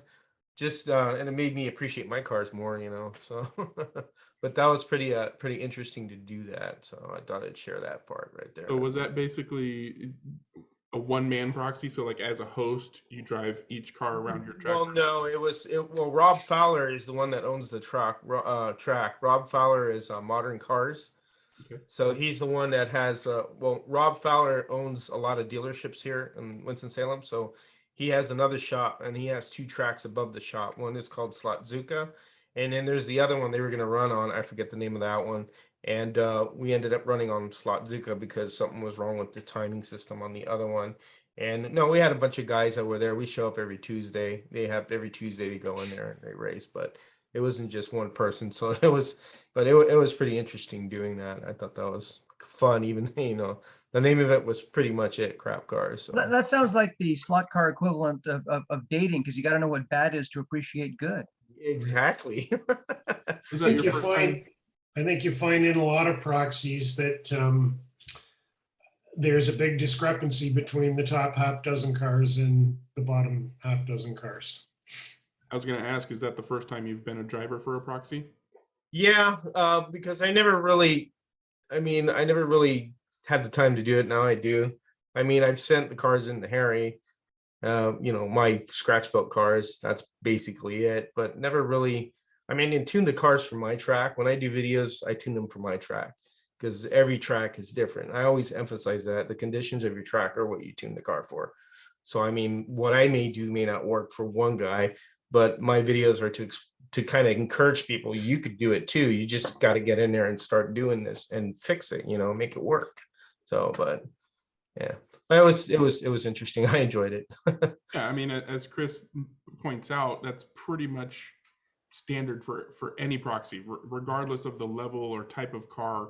You're going to have cars that are just absolute rockets, cars that are fast but super stable, easy to drive, and then cars that are none of those things. There were all three were there. Some were good, some were like, and then some were just out. Just like they had a T-Bird that popped wheelies. I thought that was a cool looking car, and there's pictures of it too. I took photos of it, and that one was hard to drive. I turned all the settings down, all the way down, and you just kind of cruise around it, but it would leap up, and that one was. George makes a good point that we got to consider as we go to different tracks, because we're about to do our mini Indy race, and it's going to be on a new track none of us have been on, and they all tune differently. Every track tunes, every car tunes differently to each track. Right. And because I know I took my car over on a practice run the other day, and I was horrible. I went like, what happened? And it was tires and setup and everything. I went back and worked on it. Went back Saturday and ran it, and it was like, that's not bad. So it's something to remember that every time you get on a track, it's just like a real car. Every time you get on a track, it's a new environment that you got to tune to. Yeah, and that's why a lot of proxy participants, when at the beginning of the proxy, they want to know absolutely everything about every track that hosts those cars, so that they can try to make their cars at least decent on as many of the tracks as possible. But then that's also why if you follow along from the beginning to the end of a proxy, you'll see cars jumping around, because they'll do really well at one track and really poorly at another track for that exact reason. I don't know if you can see that. I built that for the other proxy that we were running in. That's a Scalextrics one. All the proxy, I've done 3 proxies so far. One was held at my track, which was the Group C cars, which was absolute nightmare. But that on my track ran beautiful. Every other track, it's been running like a dog. Can't figure it out. So I said to him, just take the body off it and run the chassis. Do whatever you want. If you can make that car run just better, stamp on it. I don't care. Just don't send it back to me if you have to. But I mean, we've done 60s, which was the Mirages, the Lamborghinis, and all that era, which was the old open-end bodied cars. And then we've done the Group C cars, which was the 80s, and that's the 80s as well. So it's good, but you get a standard motor, you get given a motor, and you get given rear tires. That's the only stipulation in the rules. You have to use their tires. But other than that, everything else goes. Oh, and you're only allowed 5 grams of weight. But to try and get an old Scalextrics car to run decent, especially when it's a fixed body like that, because it all holds in on the front, doesn't it? You've got the grille goes into the body, front of the body, and the rear lights clip in the back of the body. So you've got no movement whatsoever. That's why it's a dog. Yeah, challenging. And yeah, proxies are a lot of fun. So, there's a proxy out there for everyone. If you're interested, look around for different proxies. I don't mind doing them. I just don't want to bring them around to my track anymore. All right, Henry, you've got your hand up. You want to unmute yourself and tell us what's going on in your neck of the woods? Caught you off guard. There you go. Yes, here I am. 10 days ago, we had our first big race over here. 14 competitors, and I invited the club in the north of Holland, so they have to drive about 1.5 hours. And that was their first experience with oxygen or digital racing. So I did a buddy system, 7 of ours and 7 of them, and we rode as a team. And the first 40 minutes, we are training them how to learn and what to do and what you can see on the screen, and etc., etc. And we had a wonderful day. So 40 men on my track. So that's or 7 cars. I invited 60 people, but always you have no shows, don't shows. So I hope there were 16 because I never rode 8 cars on the track. So and I saw now with this 7 cars, I can easily get 10 cars on the 32 meters. I think if the volts are the amperes are correct, but yeah, it was wonderful, and they had a lovely day, and they enjoyed oxygen. There was a guy about 70 years. He said, "Why do we still run analog?" So yeah, then my day is okay. And for the next week, I'm going to leave Friday with my RV or a mobile home, you call it, and I go to Eindhoven, and we have the Suzuka race. Oxygen, and teams of 3 guys, and I'm going to drive on Saturday with a GT, and on Sunday with in the LMP. And then we have to drive 6 hours and 2 hours in the dark. So people from England come. Mauricio will show up. Belgium, Germany. So yes, it's the one. We're hoping for that to come through at last. Henry, in your race last week, when the people came in, what kind of cars were you driving? Oh, I make it very simple. The cars are 25 years old. Here is the Alfa, the Mercedes. We all drive old Minkos.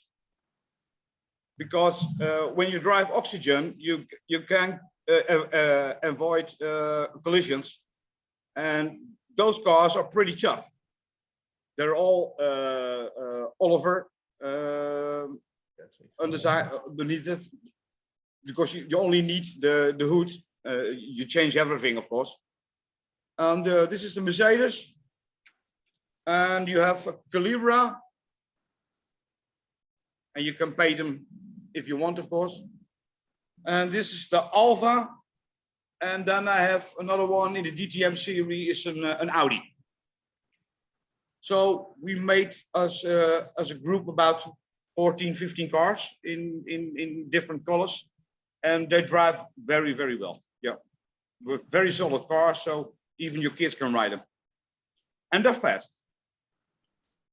Yeah, you posted a video on your YouTube. If you want, you're welcome to put a link in the chat to that video so that people can hit that and watch it later. Yeah, I can do that. Of course, of course. Yeah, yeah. It was a wonderful day, and it's a nice video about the racing. I will do that. So we hope for the best. Oh, maybe I can share a screen for Saturday. I will try that. Share screen, and I have to put this one first in the position what I want it to be.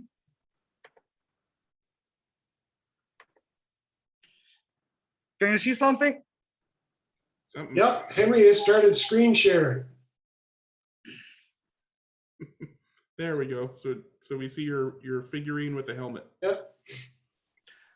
This is made. I don't know nothing about the car because I didn't make it. This one.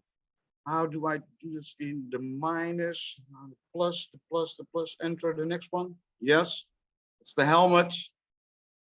Checo Perez. Yeah. Checo. And this is the car for the Saturday.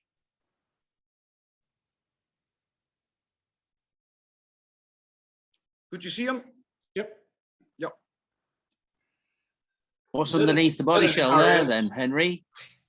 NSR by the looks of it. Yeah, it's an NSR. Yeah. You have to do some. You have to do the lights for driving in the dark for 2 hours. So, and the lane is about now. If you go on the stand, I have to use my spectacles to see the car because I think it's about 40 meters away. And then a 132 car is very small. Sometimes you look at the corner and then you think, is it mine? Is it mine?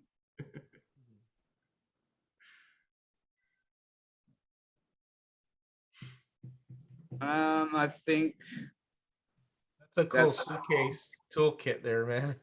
Yeah. I like that. Portable. That's portability there. Can you put a light on the inside of your car so that you can identify at night, like a blue light or something like that? Some of them do that. Yeah. But we chose pink, so we think we're gonna go away. Nobody other drives pink these days. So I think we will see them. And this is the official from Tamar.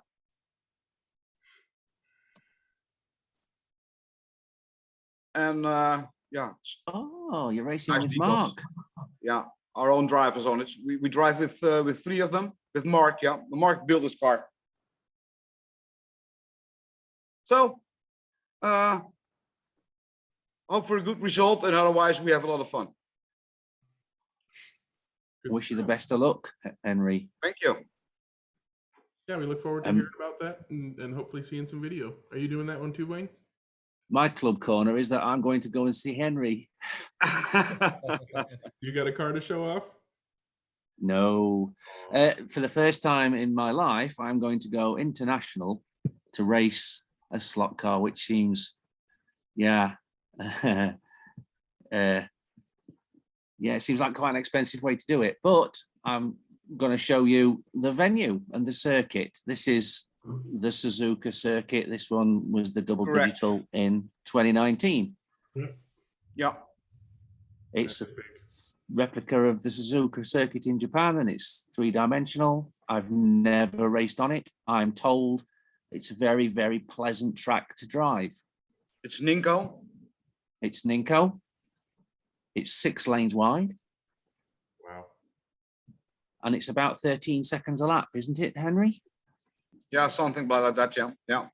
On Saturday we drive on rubber tires, and the Sunday on foam. No, it's the other way. The GT is on foam tires, and the World Endurance Championship is on the rubber. On rubber, yeah. I think they're going to drive G35s. Yes, I would imagine it will be after the success of them at the Le Mans 24. Yeah.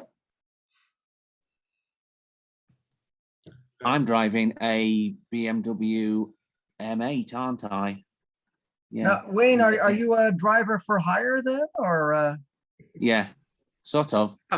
Paid by himself. It's called a trigger monkey. That's right. There you go. Will work for half a sandwich. We'll pay for flights and hotels for opportunity to drive 2 hours of slot car. Yeah. Just don't take your cigarette lighters. Well, that looks like a fun event. Looking forward to both you and Henry letting us know how it goes. Yeah, I have a few cameras stand by, and I take the GoPro with me, so we make something. Good, Henry. Because I've been looking around the web just now for those photographs I've just shared, and there aren't a lot of high quality stills around that I could easily ping, and there are a couple of YouTube videos, but videos don't share that well on Zoom, so I didn't pick one of those up. But yeah, it'd be nice to see a lot more coverage of that than there's been in the past. Yeah. Where is that being held? What city? Oh, it's in Best, and that's in the neighborhood of Eindhoven. So the airport for me is Eindhoven. The hotel for me is Eindhoven. Correct. There's a good public transit system. Is it a tram or a railway? No, I don't think so. It's a bus. Is it a bus? Okay. Yeah, I think we'll be. I am 5 minutes away on a camping with my homemobile. And how far is that for you to drive, Henry, up there? To Eindhoven? Oh, with the homemobile, 2 hours. Okay. So are you a regular there? Do you go? No, once a year. Oh, okay. Yeah, yeah. So I'm not. Yeah, I drove them. I was with a test for the G25s 1 year ago, and that's Yeah. the last time that I drove the track. So for me, it's also. Do you think it's about 14 meters to the extremities of the track there then? Because that is large. It's incredible large. Yeah. Is that a permanent Lord. track or just put up for this race? Permanent. There's actually 2 circuits in that venue, isn't there, Henry? There's a Yeah, Carrera circuit. There's a Carrera circuit who's very good also. There is the Ninko circuit, but only the Ninko one is digital. But if you see the picture, the grandstand where you're driving from, it's not in the middle of it, and that makes it until the end a lot of space. And the track will be really quite busy, won't it, Henry? It'll be a lot more busy than I think. I think Le Mans had 12 cars on. I think there might be as many as 15 or more. Yeah, I think so. Yeah, but it's a 4-lane. Yeah, Le Mans is a 4 and this one's a 6. So there's 6. a bit. Yeah, there might be a bit more space, but there'll still be a favourite lane. Of course, That's digital. Yeah. That's what you said the last time. You went from 2 to 4, and they never drove the other 2. Yeah. That was a question. In digital like that, you basically stay in the fast lane until you need to move out of it? Well, you would always prefer, if there was a fast lane on that track behind you, and there will be, you would prefer to be in it, wouldn't you, Jim? So I mean, is it better to stay in a fast lane, or is it better to try to change lanes to the fast part on different parts of the track? I found it's better. Well, now then, that's a circuit-specific answer, isn't it, Greg? Some tracks you can do it. Yeah, some tracks you can optimize by picking a certain lane for going through a complex, let's say. There are some buts, though. There are some cases where it just doesn't pay to take the extra time that the lane change usually can take. It depends on the location of the changes, doesn't it? If the change is in a really good position, if the change is in a really slow location, you can go through it with nearly no penalty because you're in a slow area already. But if it's in a fast area, then you're going to have to compensate for the fact that you're about to do a lane change. So you have to slow down for that. That costs lap time. Yeah, it costs you always lane change. Yeah.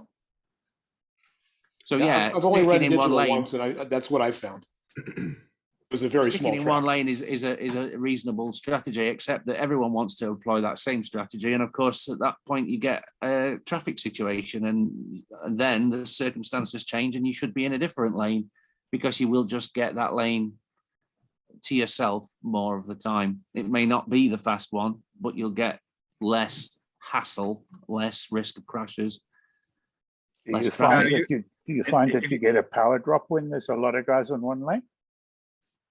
Oh no.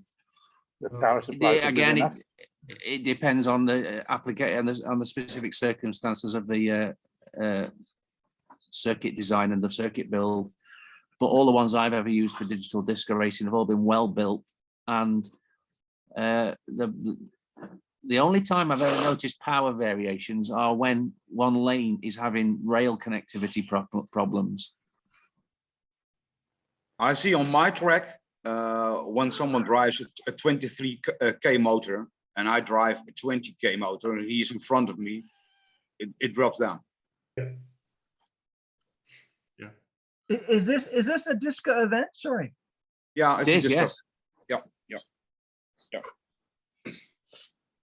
Yeah, if a set of rails can have it has to have 2 brakes to have a problem, but you can get a section of track that's gone slightly slow, and that can happen if the track is allowed to move on the surface that it's laid on. For example, if you lay a Ninko plastic track on top of a wooden track, which I've seen done, marshals and just the speed of the cars going around the corners can make it just wriggle around like a snake and can cause rail connectivity issues. And I've seen it happen where they have changed during the race, but the lesson there is to put an interference surface like a lay a carpet or lay wallpaper along the wood track and then put the Ninko on top of that, and that will stop it wriggling around so much. And once that's built properly, it's generally quite reliable. By the way, the Disco rules are a great set of rules if you have a club that you're starting. Something that and the ones out of California, electric slots. Electric Dreams. Electric Dreams have great set of rules. But Disco, very good rules to follow. Several sets as well, John. There's several classes. There's 3 sets of rules for the World Endurance Championship cars. And then there's GT3 cars, which is taking place on the Saturday. And then there's another set for GT4. And GT4 cars are very, very close to OEM. And they've got provision in that rule set for the organizer of an event to flex them by changing the tire, for example, changing the motor, so you're not rigid at all. And I've raced under GT4 rules as well last summer. A lot of you know about the car that I built for it. That's an in-joke. I was wondering if there was a different person there next to you. There is. It's my son. Making wonderful noises. Should be in bed. Yeah. We remember that car, Wayne. Yeah. Now your son is ineffective because you're muted. Haha. So the floor is open. If anybody wants to circle back on anything or bring up something new, we've still got about 5 or 6 minutes to talk about things or ask about things. Does anybody have any questions or any topics they want to bring up? Or we can end the recording early. That's always an option too. Or I can unmute Wayne and we can listen to his son make fart noises again. Greg, I got one more thing to share. Go ahead. I decided to go ahead and upgrade my Maiden Germany pinion press.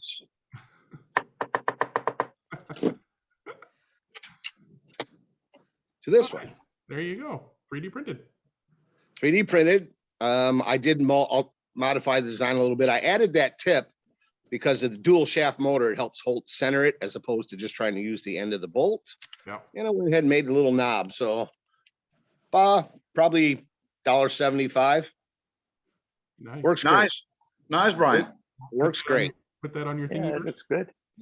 Now that was off of the original design was off of Thingiverse. I just added the tip and the knob. He uses a 3/8/16. The only thing I would do is the original design just slips a bolt, or I'm sorry, a nut on this side, and it does allow a little bit of play here. I think if you doubled that up, you could lose a lot of the slop. But I mean, it worked great. It worked just fine as it was. So, like I said, I think the nut and the bolt cost me $1.50, and it's probably about 10 cents worth of filament. Yeah. So worked real nice. Nice looking tool. Awesome. Thanks for sharing that one. It's And not German made, of course, but it does work. I don't know. You might have some German in you. You could probably make that claim if you wanted to. How long does it take to print something like that? I want to say this was, because it's fairly thick, I want to say that was a little over 2 hours. Yeah, I was gonna say about a couple hours for that one. Yeah. In my case, a year. A year and 2 hours. All right, John, you threw your hand up. What you got? I just wanted to circle back on the wheels just to show how the grub screws work. I neglected to show that. So to what Dennis said earlier, here are the 2 different types of wheels that I have molds for. And there's where the drill and tap goes for the grub screw. And then that's basically a finished wheel and tire on a Porsche chassis. John, is that just an M2 screw you're using there? I think so, yeah. I can't remember the dimension, quite frankly. I'm so sorry. But it works really, really well. How big is the driver? Is it the 0.9 millimeter driver that you use? It's the same one that the BWA had, because I got it from the same source and I can't remember. I'm so sorry, Dennis. Oh, doesn't matter. Probably. BWA could be either 440 or 2mm. Yeah, I think The I later think it's ones were 440. 2mm. The early ones actually were 348. They weren't even 440. Yeah, I think this is a 440. Yeah. So I'll that uses use the whatever same you driver had. as an NSR then. Okay. Sorry, what was that, Chris? Al used whatever he had. Like Al used, like every time I'd go over there, there'd be a different size of something going on. It used to drive me crazy. He's quite a character, is El Penrose. I talked to him a couple of weeks ago. Yeah.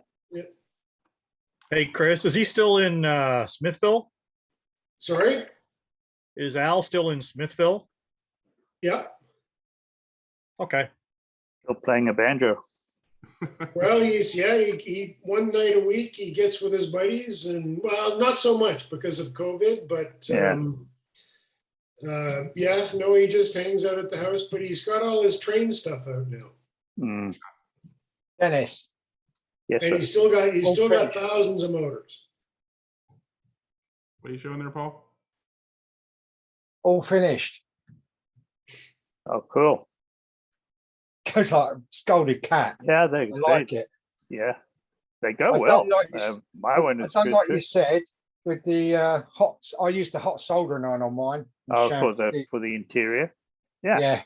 Once you lower but hang on a moment. What's going on here? You got a different part in yours. No, that's the slotted pod. Yeah. So the regular sideways pod has those adjustable. Oh, so you put an offset regular side instead of the pod that came with the car. Yeah. Okay. And I got NSR rubber on the back. Okay. So Then it will go well. it does. It goes really nicely. Mm-hmm. Oh, even with the stock pod. I took your advice. No weight. Yeah. Even with a stock pod, then and decent tires, they run extremely well. Mm-hmm. I've been quite surprised. They're every bit as good as the 3 Series BMWs. Yeah. In fact, the one that I've got's a little quicker than the Toyota that I've got, the Celica. But that may just be the variation in motor from one to the next. Do you prefer the sidewinder to the angle winder, or which do you prefer? It depends, but the thing that complicates that answer, John, is that most times angle winders in 1/32 scale come with long can motors, which means that they're anywhere up to 12 or 13 grams heavier. And on some tracks they don't work as well, and some tracks they work better. If you're doing just the motor all the way through, again, if you use the same motor in an angle winder and a sidewinder, on some tracks the angle winder will be better. On some tracks, the sidewinder will be better. If the track has a lot of traction, the sidewinder is going to be better.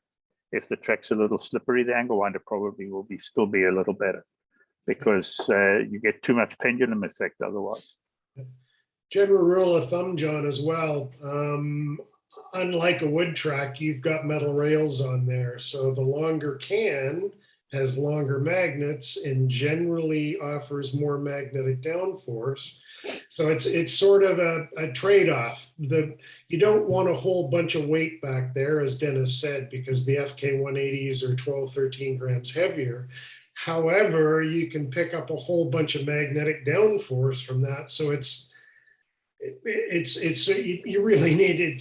Generally, I find the long can motors work better on a plastic track. Or on a large commercial track. Yeah, and go sidewinders. Yeah. Now, for like me, for example, if I'm running a GT3 car at home, an NSR, it'll always have a 25K sidewinder short can in it. If I'm running a GT3 car at Electric Dreams, it's always going to have an angle winder pod and a 21.5 NSR long can. Yeah. And not just because of the rules, but basically because the long can and the extra weight help you control the traction that you get on those big tracks.